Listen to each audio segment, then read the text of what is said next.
success stories. We look at famous entrepreneurs on a pedestal. By precisely replicating their winning formula, we are absolutely certain we've found the guaranteed path that leads directly to the top. But what about the other side of the story, the thousands of failed startups and brilliant ideas that were ultimately abandoned and forgotten? When we choose to ignore the massive unseen graveyard of failures, we are left with a dangerously skewed and unrealistic understanding of the world. Survivorship bias is a dangerous blind spot in our thinking, because we focus only on successes and completely ignore the many who have failed. This is just one example of the countless mental shortcuts our brains take, leading to thinking errors that affect us all on a daily basis. In our summary of the art of thinking, we'll explore the hidden biases and mental shortcuts that guide our choices without us even realizing it. We are about to learn why the most profound lessons for wisdom and future success are often found by closely examining our failures, not just our wins. We'll also uncover truly effective methods that can help you immediately start making smarter and more well-reasoned decisions in your daily life. This is your moment to master the art of thinking with true clarity and to finally break free from the hidden psychological traps that limit you. Idea 1. Study the graveyard, not the museum. We learn from visible winners, forgetting the silent majority of failures. This is survivorship bias, and it systematically overestimates our odds. We copy tactics from success stories, assuming they caused the success. This can lead us to chase illusions that had little to no causal power. The antidote is to visit the graveyards. We must deliberately seek out the abandoned startups, the failed products, and the derailed careers. Build a failure file for your field. Collect cases where similar strategies didn't work, and ask what proportion of all attempts you're truly seeing. Understand the base rates. How often does a strategy succeed across the full population, not just among the high-profile survivors you hear about? Before launching, conduct a reference class forecast. Find comparable efforts, chart their outcomes, and plan for the median result, not the outlier. In everyday decisions, routinely ask, what am I not seeing? Who tried this and failed, and why didn't I hear about them? This is the key question. Only when the denominator of failure is visible can you truly judge the numerator of success. This replaces wishful thinking with clear calibration. This habit is sobering, but it helps you avoid costly illusions. It swaps the dangerous spotlight on success for a clear and reliable map of reality. Idea 2. Don't confuse selection with cause. We see elite swimmers and assume the sport built their bodies. This is the swimmer's body illusion, a classic mix-up of selection and cause. The truth is, people with these specific body types are chosen for swimming. Their physique is a factor for selection, not a result of the training. Top universities boast successful alumni, but is it the teaching? Or do they just admit the most capable and driven learners in the first place? Imagine a huge funnel for admissions. The university doesn't create success, it expertly selects the students who are already primed to succeed. In hiring, don't assume a prestigious company made an employee great. Ask what pre-existing qualities got them hired over all the other applicants. Beware of copying the routines of successful outliers. Their unique genetics, timing, and hidden networks might be the real cause of their success. To see clearly, identify the selection gate and its criteria. Test if the cause still works when you remove the effects of this initial filtering. This lens stops you from chasing illusions. You'll learn to separate the real cause of success from the traits that simply made it past the filter. Idea 3. Make disconfirming evidence a habit. Confirmation bias. The mother of all misconceptions makes us bend information to fit our beliefs while we conveniently ignore any contradictions. A powerful cure is concrete hygiene, where you write down your beliefs and for each one list the exact evidence that would make you change your mind. To challenge your own bias before deciding, assign a contrarian or a red team to find compelling evidence that actively disproves your favorite option. Diversify your information by deliberately following a small handful of high-quality sources that you know will challenge your personal perspective.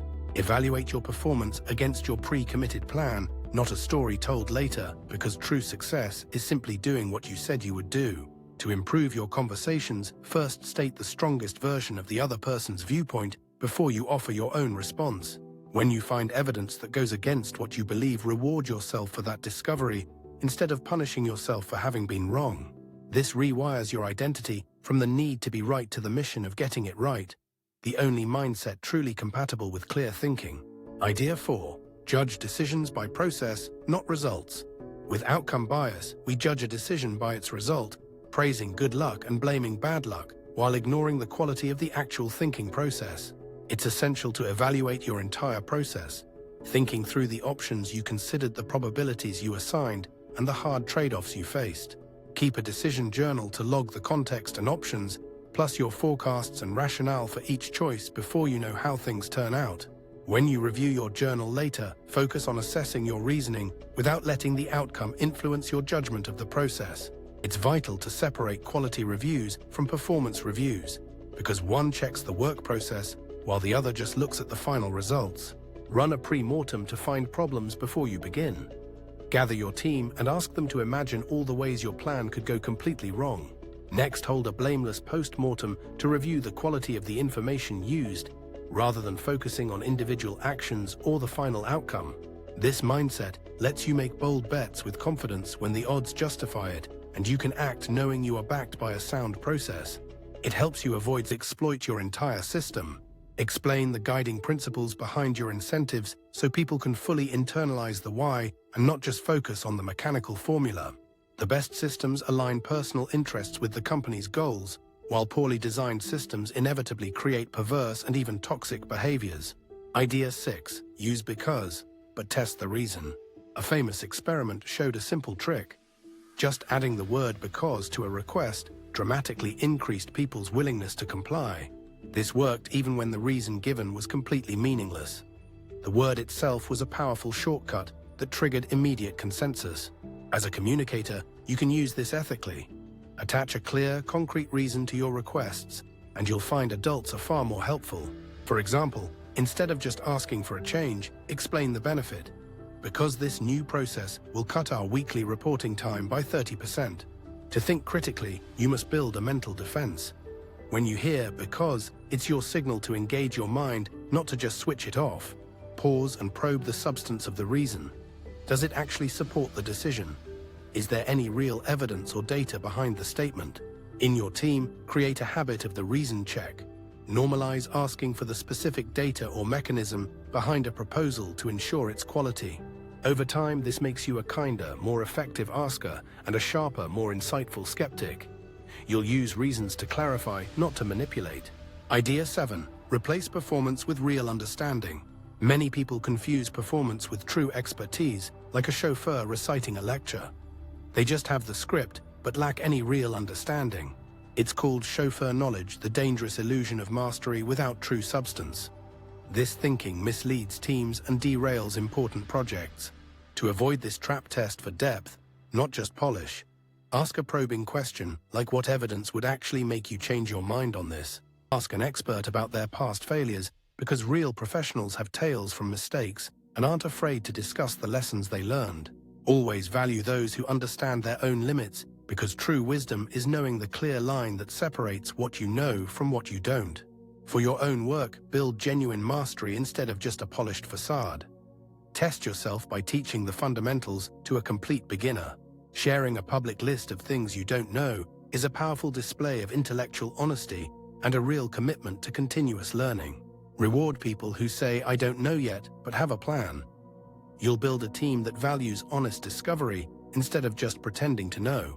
Organizations that value deep knowledge avoid costly, flashy mistakes and instead succeed by compounding their many small, quiet insights.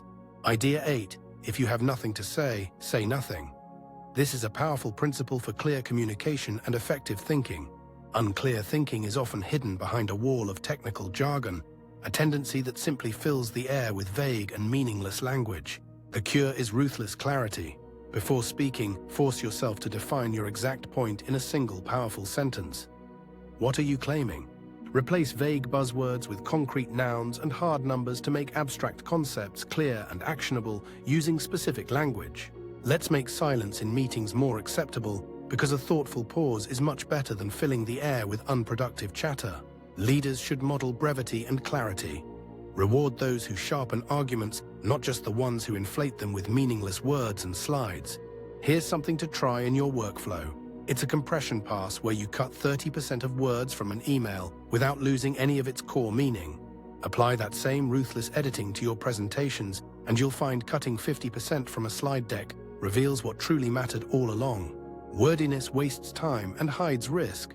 Clear, concise language is a public good because it makes ideas testable and important decisions clear and actionable. Idea 9. Quit the news, switch to slow signals.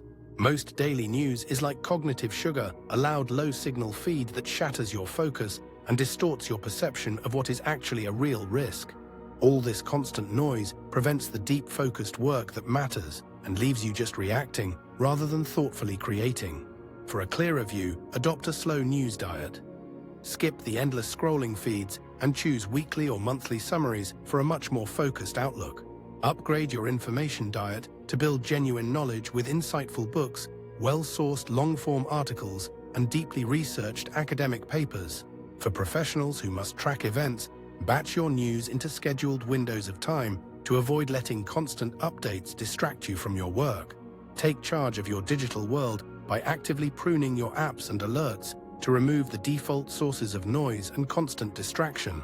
It's not ignorance to protect the scarce resource that produces all results. It is the vital act of safeguarding your own focused attention.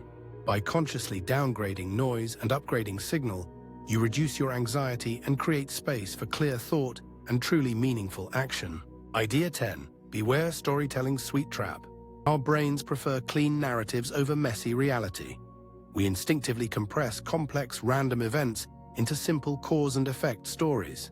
We mistake these simplified tales for the truth. Stories feel persuasive because they complete patterns, but they also hide luck and randomness. To counter this bias, you must separate the facts from the narrative. After a project, create 2 distinct notes, a timeline and a hypothesis. The first note is a factual timeline containing only objective information, such as dates, key decisions, and raw data, without any interpretation. The second note is the narrative. This is your story, why you think the project succeeded or failed. Critically, you must treat it as a theory. In analysis, demand the full data distribution, not just a single story. If someone shows one success, ask to see the results from all their other attempts. If you must use stories, pair each with a counter-story. Use the same facts, but show how they could lead to a different, plausible conclusion. When you feel seduced by a plausible tale, remember the warning. Even stories that are factually true are still just well-packaged fairy tales. Use stories to generate hypotheses, not to close inquiry. Let them be the starting point for your investigation, not the final, satisfying answer.